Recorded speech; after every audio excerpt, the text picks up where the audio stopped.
Jacob and Batty were a beautiful couple and loved each other very much. When Batty got pregnant, everyone was very excited and began to look forward to the baby's birth. At the next ultrasound, the doctor said that the couple would have a boy and he was growing properly. And so the long-awaited moment of the baby's birth came. But the doctors suddenly took him away quickly without even showing him to his mother. When Batty came to her senses after the birth, the doctors told her some bad news. It turned out that the baby was seriously ill. Jacob became brooding and depressed, and Batty just cried. The doctors advised them to give up the boy, and while they were still young, to have another healthy baby. Batty thought about this advice, but Jacob flatly refused. He didn't even want to hear anything like this.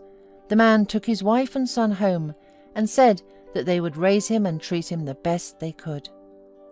Jacob and Batty's parents did not agree with this decision of the man. They were sure that even for a child, it would be better to leave him in a specialized care center for such children. But Jacob forbade any talk about it. His parents said nothing more. They could only sigh in silence over the difficult fate of their son. But at the same time, they were helping the young family. Batty found it very difficult to take care of her child, and she did it through sheer force. She did not want to care or feed him. She would not even call him by his name. The baby probably felt his mother's attitude toward him, and that is why he always cried in front of her. Batty tried her best to spend as little time with her son as possible. She wanted a healthy baby. She wanted to brag to her friends and invite everyone to visit, but with such a sick child it was impossible. She was ashamed and disgusted. But Jacob doted on his son and tried to spend as much time as possible with him.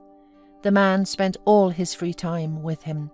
He fussed, searched for doctors, bought expensive medicines, did gymnastics for his child, and tried to make his life as easy as possible. Of course, Jacob tried to talk sense into his wife and get her to take care of their son, but she was adamantly against it. She kept saying that she should have left him in the maternity hospital and that she did not need him. Jacob was horrified by his wife's attitude toward the baby, but there was nothing he could do about it.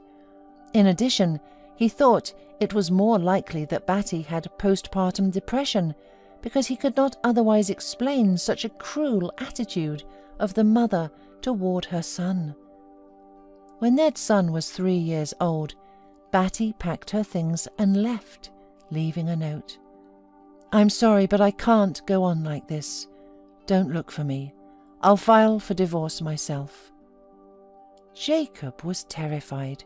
He started calling everyone he knew, but no one had seen Batty. Her parents did not know where she was either. So Jacob was left alone with a 3-year-old son in his arms. But the man did not give up. He took the boy to the best doctors. The little child had 3 surgeries, after which he began to noticeably go on the mend. When the boy was 9 years old, no one would ever have guessed that he had had huge problems as a baby, and that the doctors had not given him a chance for a normal life. Now he was no different from his peers. Jacob was glowing with happiness and was overjoyed at his son's successes. The man could be proud of himself because he was able to cure his son and give him a normal life. Despite all the hardships they went through, Jacob never remarried. All this time, he had no interest in women or relationships. When his son grew up, Jacob honestly told about his mother, saying that she had not withstood all of the difficulties, but that he could not blame her. The son took this information calmly. He did not need his mother. He had enough attention from his father and grandparents, who adored their grandson. At the boy's 15th birthday party, Batty came unexpectedly. She started crying, asking for forgiveness, and lamenting that life had punished her for her cruelty. Now she had cancer and was very sick. It was very hard for Jacob to see his ex-wife, because somewhere deep down in his heart he still loved her. But no amount of compassion could override what she had done. He remembered well her betrayal and all that he had gone through. His son, on the other hand, looked at the stranger woman in silence and did not understand what she wanted from him and his father.